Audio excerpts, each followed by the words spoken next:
Bienvenue sur Top Invest, la chaîne des tops d'investissement. Ici, on parle essentiellement d'entreprises de qualité. Alors, est-ce que ASML représente une opportunité d'investissement en date d'aujourd'hui? C'est la question à laquelle on va essayer de répondre en se basant sur les états financiers de la compagnie.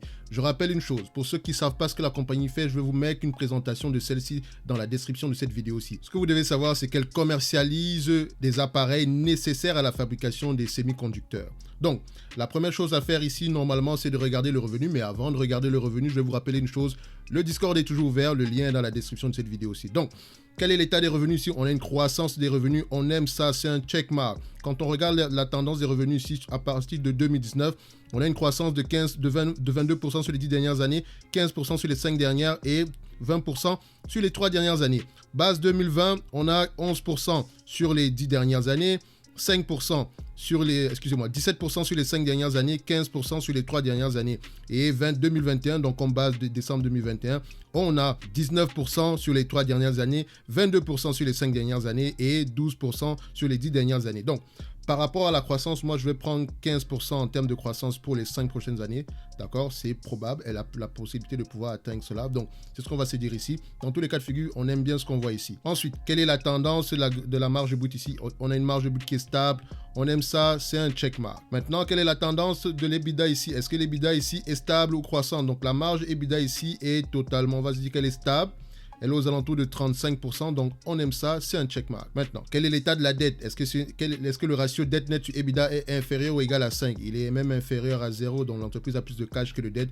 C'est un gros checkmark, on aime ça. Maintenant, au niveau de la marge nette ou free cash flow également, parce que je vous ai toujours dit que je compare la marge nette avec le free cash flow, donc si le free cash flow équivaut à la marge nette, je vais prendre la marge nette. Donc ici, ce que vous voyez devant vous, c'est ce que les analystes pensent. Ils pensent que d'ici 2025, on aura des marges à peu près aux alentours de 33-32%. En date d'aujourd'hui, donc en décembre 2021, les marges sont aux alentours de 30%. D'accord? Et en moyenne, l'entreprise a l'habitude d'avoir des marges aux alentours de 20% par là. D'accord? Donc, pour analyser cette compagnie, j'ai pris deux marges. Donc, j'ai pris la marge à 20%, ce qu'on a eu l'habitude d'avoir, et plus que ça encore. Et les marges de 30%, ce que les analystes pensent pouvoir avoir, est-ce qu'on a présentement en date d'aujourd'hui. Donc, maintenant, quel sera le multiple qu'on va utiliser? Vous remarquez ici que la moyenne des multiples est de 24,62, donc on va dire 25. En date d'aujourd'hui, on est à 34. Donc, quand on regarde ici, 25 est à ce niveau-ci. Donc, on va se dire que la valeur de cette entreprise est généralement à ce niveau-ci. C'est une entreprise de croissance qui vend un produit qui est très demandé et sur lequel elle a un excellent pricing power. Donc, on va se dire sensiblement qu'elle peut bien valoir 25 fois les bénéfices, surtout que c'est également une entreprise de croissance. Mais je vous ai toujours dit que moi, je ne paye jamais plus de 25 fois les bénéfices. Même si vous ajoutez la croissance dessus, mon maximum, c'est 25. Avec la croissance, bien sûr. Donc, maintenant, en termes de chiffres, qu'est-ce que ça donne? Premièrement, vous devez savoir ceci. Quelles sont les hypothèses que j'ai prises? J'ai pris 19 milliards en termes de revenus. Or, les revenus actuels ne sont pas de 19 milliards, mais de 18 milliards 600, quelque chose comme ça. Mais j'ai arrondi à 19 milliards, ça ne change pas grand-chose. Donc, quand on prend 20% de 19 milliards, ça donne ici 3 milliards 800. D'accord? Multiplié par 25 fois les bénéfices. J'ai pris un seul ratio pour les PER, 25, 25, 25. Donc, 25 fois les bénéfices de 3 milliards 800 divisé par le nombre d'actions, ça donne 245 € l'action. Quand on prend 25 fois les bénéfices maintenant, seconde hypothèse, en prenant en considération une croissance de 15% sur les 5 prochaines années, ça revient à multiplier le chiffre par 2, ce qui donne 7 milliards 600.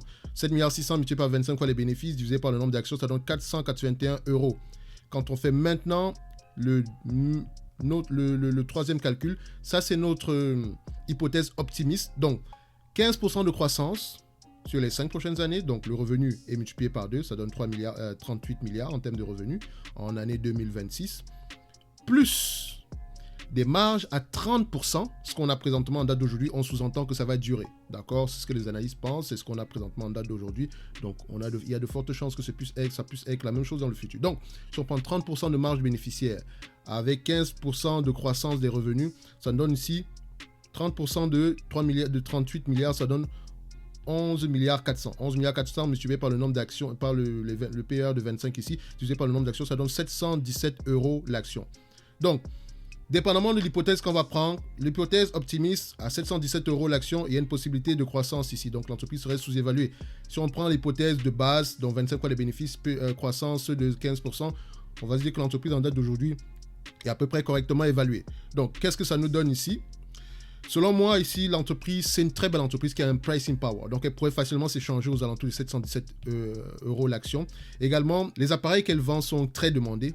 Donc, je pense qu'il y a une possibilité qu'elle puisse maintenir ces marges-là à long terme, peut-être même avoir plus de marge que ça. Dans tous les cas de figure, si moi je devais acheter l'entreprise en date d'aujourd'hui, je pense que le prix aux alentours des 450 €, ça serait mon prix d'achat. 450 €, c'est mon prix à moi.